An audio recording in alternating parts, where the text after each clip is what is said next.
नमस्कार, मी Neha Katekar, diet and diabetes educator from just for hearts, your wellness partner.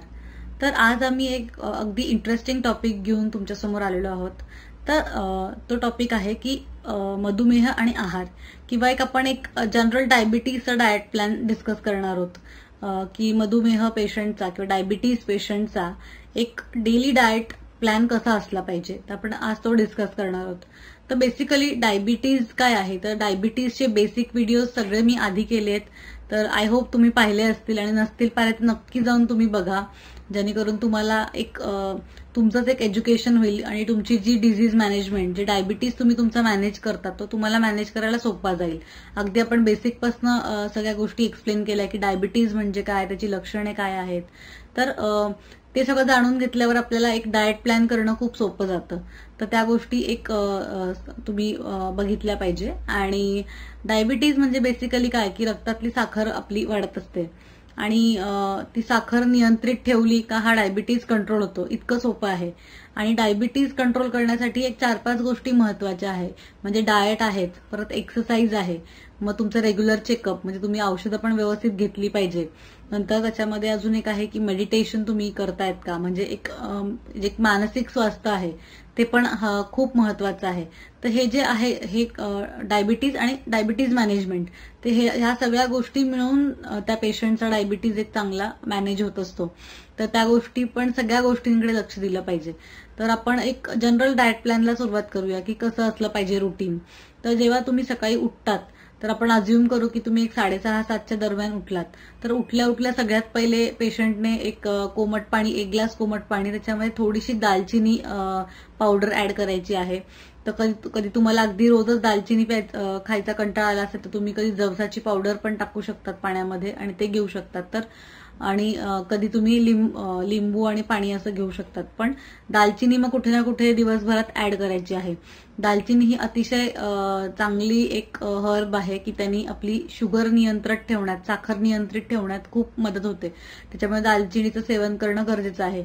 आणि त्याच्यासोबत तुम्ही एखादं छोटंसं फळ खाऊ शकतात, किंवा 2 तुम्ही बदाम खाल्ले किंवा 2 अक्रोड खाल्ले तरी चालणार आहे। तर कुठली तरी एक नट्स जे म्हणतो आपण, ड्राय फ्रुट्स, ते खाल्ले पाहिजे सकाळी, आणि ते जास्त क्वांटिटी न खाता 1-2 खाल्ले तुम्ही तरी चालणार आहे। नंतर वेळ येते आपली ब्रेकफास्टची वेळ येते। जर तुम्ही 6:30-7च्या दरम्यान उठला, 7ला हे तुम्ही कन्झ्युम केलं असेल, साधारण 8:30-9च्या दरम्यान तुमचा ब्रेकफास्ट झाला पाहिजे। तर हेल्दी ब्रेकफास्ट काय आहे डायबिटीजसाठी, तर तुम्ही एकच प्लेट, आता डायबिटीज मध्ये काय आहे की आपण तुम्हाला सगळंच खायला अलाव करतोय, तर मेजर पोर्शन साईज तुमची खूप महत्वाची। तुम्ही ऍट अ टाइम किती क्वांटिटी खाताय, कारण कुठलाही पदार्थ तुम्ही खाल्ल्यानंतर त्याची शरीरात जाऊन साखरच तयार होते। फक्त जर तुम्ही जास्त प्रमाणापेक्षा जास्त खाल्लं तर ती साखर वाढते।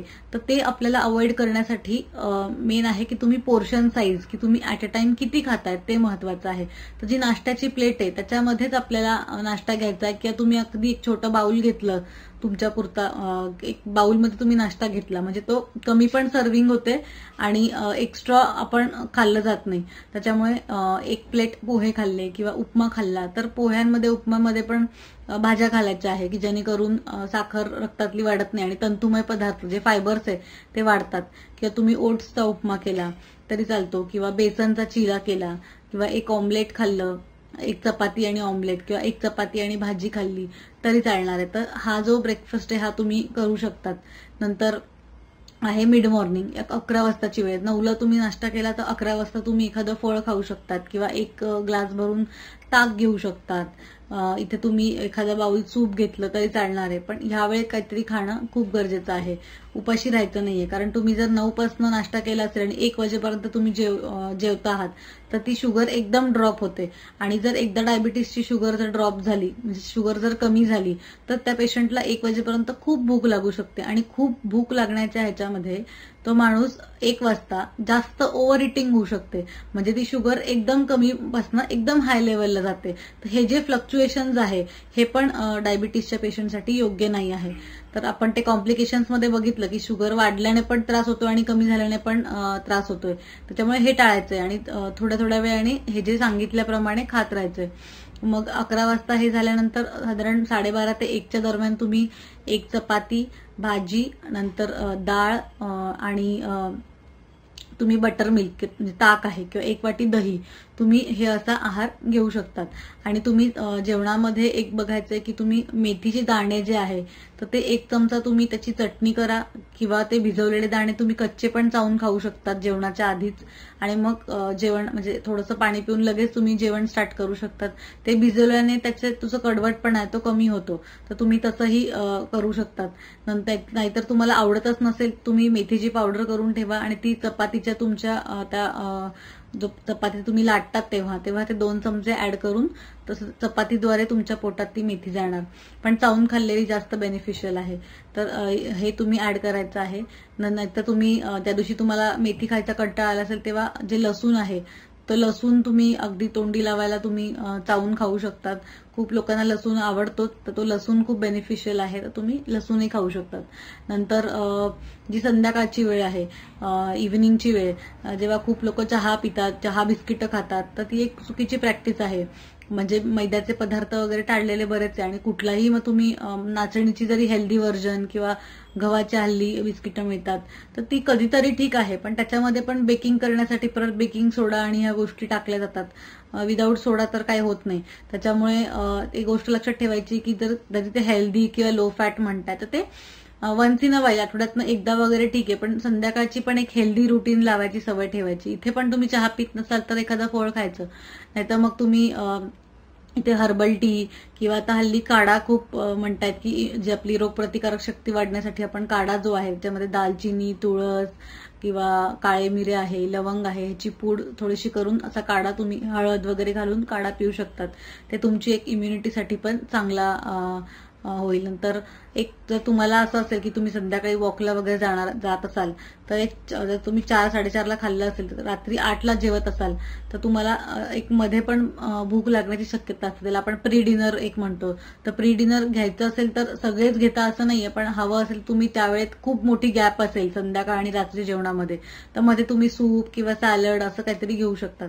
आणि एक रात्रीचं जेवण, तर रात्रीचं जेवण मोस्टली 7:30 ते 8 याच्यामध्ये झालं पाहिजे, त्याच्यापेक्षा उशिरा करू नये. कारण जास्त रात्री आपली ऍक्टिव्हिटी काही नसते, त्याच्यामुळे साखर वाढण्याची शक्यता जास्त असते रात्री, त्याच्यामुळे ती गोष्ट लक्षात ठेवायची. तर रात्रीचं जेवण मोस्टली तुम्ही एक भाकरी आणि पालेभाजी एखादी 1 वाटी भरून घेतली आणि थोडं सॅलड घेतलं तरी चालणार आहे. तर आता भाकरीमध्ये तुम्ही ज्वारीची भाकरी पण घेऊ शकतात किंवा ज्वारी आणि नाचणी मिक्स केलं तर नाचणीमध्ये कॅल्शियम खूप चांगलं असतं, तर ते तुम्ही त्या 2 पिठं मिक्स करून पण तुम्ही भाकरी बनवू शकतात. किंवा बाजरी आहे, असे तुम्ही हे करून तुम्ही भाजी भाकरी आणि सॅलड असं एक कॉम्बिनेशन संध्याकाळच्या जेवणासाठी करू शकतात. तर आता बेसिकली खूप लोकांना सपोज 7:30-8च्या ह्याच्यात तुम्ही जेवले असेल आणि तुम्ही रात्री 10-11ला झोपतायत, तर झोपताना जर तुम्हाला भूक लागत असेल तर अगदी कोमट दूध तुम्ही त्याच्यामध्ये थोडीशी हळद आणि थोडंसं दालचिनी आणि काळी मिरी पावडर हे तुम्ही मिक्स करून एक तुम्ही हे काढ्यासारखं पिऊ शकतात. ह्यानी तुम्हाला झोप पण चांगली लागते आणि हळद एक अँटी इन्फेक्शन आपण म्हणू शकतो, तर ते पण एक चांगलं आपल्या शरीरासाठी आहे, तर तुम्ही ते पण एक घेऊ शकतात रात्रीच्या वेळी. तर डायबिटीज पेशंटनी एक बेसिकली काय गाईडलाईन्स फॉलो करणं गरजेचं आहे, तर एक त्यांनी थोड्या वेळाने थोडं थोडं खाल्लं पाहिजे, एकदम खूप घ्यायचं नाही. जसं काही लोक 2 टाइमच जेवतात, दुपारी आणि संध्याकाळी, तर हे जे पॅटर्न आहे हे पॅटर्न डायबिटीजला सूट होण्यासारखं नाहीये, कारण साखर कमी जास्त होण्याचा खूप चान्सेस वाढतात. तर थोड्या वेळाने थोडं थोडं खात राहिले का रक्तातली साखर ही कॉन्स्टंट नॉर्मल राहते. आणि मेजर म्हणजे ॲट अ टाइम कमी खायचंय. खूप लोक पेशंट्स मला म्हणतात की मॅडम आम्ही इतक्या वेळा नाही खाऊ शकत, पण आपल्याला इतक्या वेळा आपण 2दा जर जेवतोय तर 2-3 पोळ्या, भात, वरण, भाजी एवढं खातोय, तर हेच जेवण जे आहे आपल्याला ते 2 वेळा डिवाइड करायचंय आणि रात्रीचं जेवण 2 वेळा डिवाइड करायचं आहे. म्हणजे ऍट अ टाइम 1 पोळी खायची आहे. सपोज एखादा माणूस रात्री 2 भाकरी किंवा 1.5 भाकरी खातोय, तर ती एकदम न खाता मग तुम्ही एक संध्याकाळी एक 5:30-6ला थोडंसं खा आणि 8 वाजता थोडंसं खा, असं आपल्याला डिवाइड करायचंय. ऍट अ टाइम कमी खायचंय, ही गोष्ट लक्षात ठेवणं गरजेचं आहे.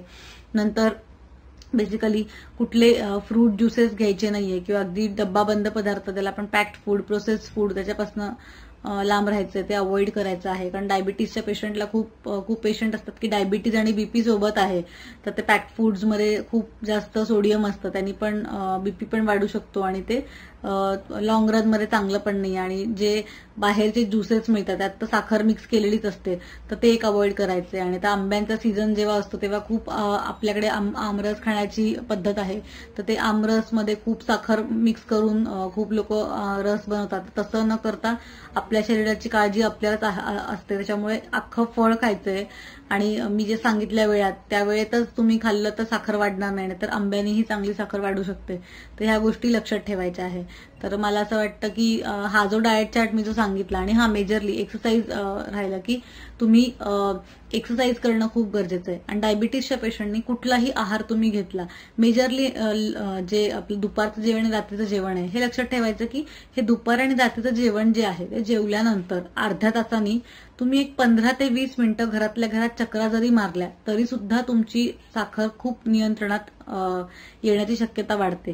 तर ही एक गोष्ट करायची आहे. आणि अजून एक गोष्ट, एक टिप सांगायची आहे की जेव्हा तुम्ही ही केळं किंवा चिक्कू किंवा ही जी फळं खातात, ही जी मीडियम साईजची मी सांगितली खायला, ते पण वेळा सांगितल्यात कधी खायच्यात, तर हे जेव्हा खातात त्याच्यासोबत तुम्ही 2 बदाम खाल्ले किंवा अक्रोड खाल्ले, नट्स खाल्ले, किंवा जे सीड्स असतात आपले सूर्यफुलाच्या बिया आहेत किंवा आपल्या भोपळ्याच्या बिया आहेत, ह्या ज्या बिया आहेत तुम्ही थोड्याशा त्याच्यासोबत खाल्ल्या तर थोडंसं साखर जी वाढवण्याची जी प्रोसेस आहे ती थोडीशी स्लो डाऊन होते. त्याच्यामुळे हे जे फळं जेव्हा तुम्ही खातायत त्यासोबत तुम्ही नट्स पण थोडेसे खाऊ शकतात. आणि रसामध्ये आपण तूप पण घालायची पद्धत आहे, तर किंवा तर तुम्ही रस जर खाल्ला विदाऊट शुगरवाला त्याच्यासोबत तुम्ही तूप ऍड करू शकतात. आणि रस खाणार असाल तर मग थोडेसे दुसरे कार्बोहायड्रेट्स ताटातनं दूर करायचे, जसं भात नका खाऊ किंवा एक पोळी कमी खा. तर ह्या गोष्टी लक्षात ठेवायच्या आहेत. तर मला असं वाटतं हा जो मी प्लॅन एक्सप्लेन केला तो हा एक जनरल डायबिटीसच्या पेशंटसाठी आहे. पण कसं आहे की प्रत्येक माणसाचं वजन, उंची किंवा त्याची हिस्ट्री किंवा त्याला अजून काय आजार आहेत हे बघूनच एक डिटेल डाएट प्लॅन आपण बनवू शकतो. तर जस्ट फॉर हार्ट्सला आमच्या इथे सगळ्या एक दिग्गज डायबिटीज एज्युकेशन घेतलेली टीम आमच्याकडे आहे. तर आम्हीही ऑनलाईन कन्सल्टेशन करतो पेशंट्सला. तर मेजरली कुठेही बघून एक आपण आपला डाएट प्लॅन बनवणं योग्य नाही आहे, पण ही बेसिक माहिती आहे. तर तुम्हाला बाकीचे काही आजार असतील तर पर्सनलाइज कन्सल्टेशन घेणं गरजेचं आहे. तर हे जनरल माणसासाठी हा डाएट ओके आहे. जर तुम्हाला बाकी काहीच कॉम्प्लिकेशन्स नाहीये, फक्त डायबिटीज आहे, तर तुम्ही हा प्लॅन नक्कीच फॉलो करू शकतात. आणि तुमचे काही डाएट प्लॅन विषयी काही प्रश्न असतील तर नक्की मला कमेंट बॉक्समध्ये टाका. मी नक्की प्रश्नांची उत्तरं तुम्हाला देईन. तर धन्यवाद, तुम्ही हा व्हिडिओ खूप पेशंटली बघितल्याबद्दल, ऐकल्याबद्दल. आणि तुम्ही जस्ट फॉर हार्ट्सचं युट्यूब चॅनल जर आतापर्यंत सबस्क्राईब केलं नसेल तर नक्की सबस्क्राईब करा आणि बेल आयकॉन दाबायला विसरू नका. म्हणजे आम्ही जेव्हा केव्हा असे व्हिडिओज युट्यूबला अपलोड करतो किंवा लाईव्ह येतो तुम्हाला ते नोटिफिकेशन्सद्वारे दिसतं. थँक्यू.